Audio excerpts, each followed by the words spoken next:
Mars 1962, près d'un an après le début des négociations, les accords d'Évian actent la fin de la guerre et ouvrent la voie à l'indépendance de l'Algérie. Mais contrairement aux promesses, les nationalistes algériens persécutent les Français d'Algérie et les Harkis, qui sont victimes de massacres.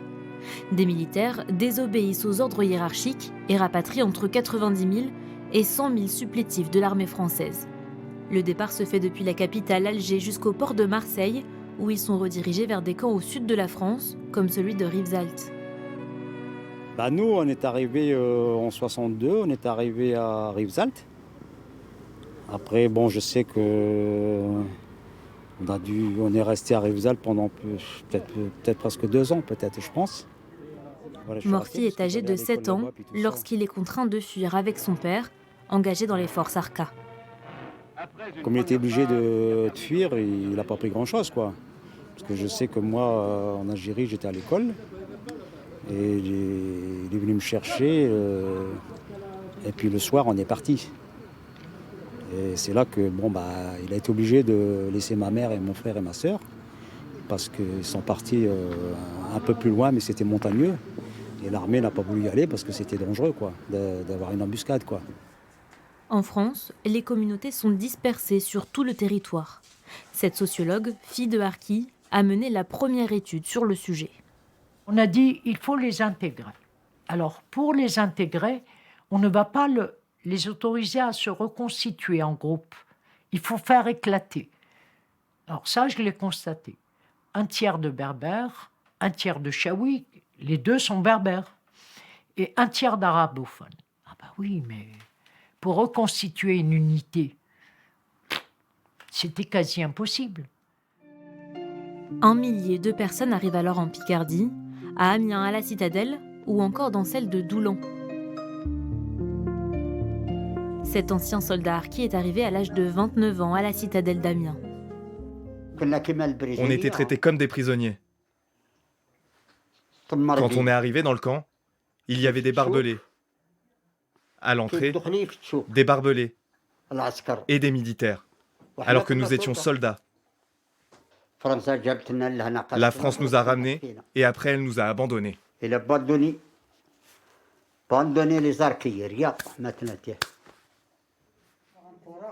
Les archives de cette époque sont rares et les témoignages pudiques, symbole du traumatisme. Moi, je me souviens, étant gamine, entendre mon père pleurer dans son sommeil. C'était des cauchemars à chaque fois où il disait, d'ailleurs, j'avais une dizaine d'années, et à chaque fois il disait, mais attention, il est là, cache-toi, fais attention, il y a une arme qui est pointée contre toi. Et je comprenais pas, je disais à ma mère, mais qu'est-ce qu'il dit, papa? Et ma mère, elle me dit, il s'amuse à la guerre, ne t'inquiète pas. J'avais 10 ans.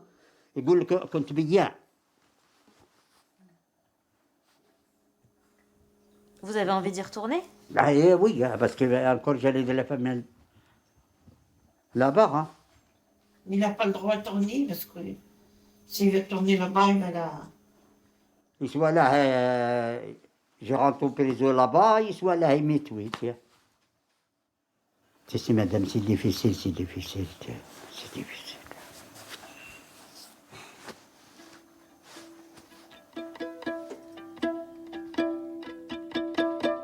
Été 1962, la citadelle de Doulan, propriété du ministère de la Justice, est réquisitionnée en urgence par le préfet pour y loger les harkis. Les harkis arrivent, ils découvrent un lieu qui est abandonné par l'administration pénitentiaire. Ça veut dire qu'à la hâte, on essaye de mettre un peu d'électricité, on essaye de réouvrir l'eau courante, mais en réalité quelques robinets.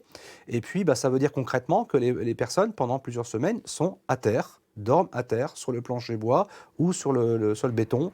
Et donc, on a des témoignages, par exemple, où là, dès l'arrivée de l'hiver, le sol était gelé, donc il gelait l'intérieur.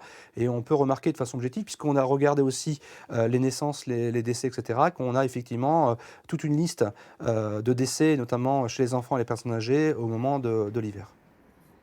Monsieur R en râle encore. On faisait la queue comme des clochards, ma parole d'honneur. On dormait à 10 par chambre. On faisait nos besoins dans un pot, devant les femmes, dans un coin de la pièce, avec juste un rideau pour se cacher.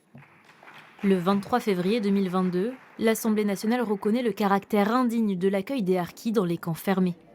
Le scrutin est ouvert. La loi votée prévoit pour eux une indemnisation.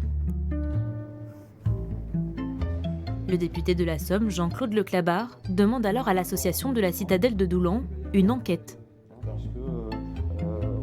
Moi, ce que je cherche à faire, pour anticiper et prendre de l'avance, c'est qu'avec le travail de M. Dehaene, on arrive déjà avec un dossier, non seulement qui prouve que la citadelle de Doulan avait bien un caractère fermé, mais qui plus est, avec des gens qu'on aide, s'ils le souhaitent, à avoir un dossier sur lequel, potentiellement, les ayants droit pourront avoir des indemnités. La loi prévoit une somme forfaitaire de 2 000 à 15 000 euros selon la durée de séjour dans ces camps. Mais les montants sont jugés insuffisants par les concernés. Ça se pose des questions, on n'a jamais de réponse. Par rapport à ce qu'on a perdu, tout ce qu'on a perdu, les terres, on a perdu quand même nos familles, on a tout ça, je trouve que c'est pas assez, quoi. C'est dérisoire, quoi. Ils étaient parqués. Et puis il n'y a pas, l'archi des camps et puis l'archi des villes. Ils ont tous souffert. Des indemnités qui ne prennent pas non plus en compte le préjudice moral laissé à ces rapatriés. Il y a eu des problèmes de mal-vie à partir des années 65-67. Bon, on a eu des pères qui sont devenus alcooliques, qui sont tombés malades mentaux. Plutôt que de distribuer l'argent, le garder, élaborer une structure de prise en charge, adaptée et subventionnée. Beaucoup, comme Zakaria Abdelatif, disent vouloir mener le combat de leurs parents pour les générations à venir. Il y a beaucoup d'indifférence, parce que là, on joue avec le temps. Parce que la nouvelle génération, là, il y a des jeunes qui sont dans l'indifférence. Mais nous, on est en plein dedans. Vous voyez, on est arrivé. Après, derrière, ces petits jeunes, ils ne connaissent pas l'histoire de l'Algérie. Les associations harkis veulent aller plus loin. Des plaintes contre X vont être déposées auprès des tribunaux administratifs et pénaux, des instances nationales et internationales, pour complicité de crimes contre l'humanité.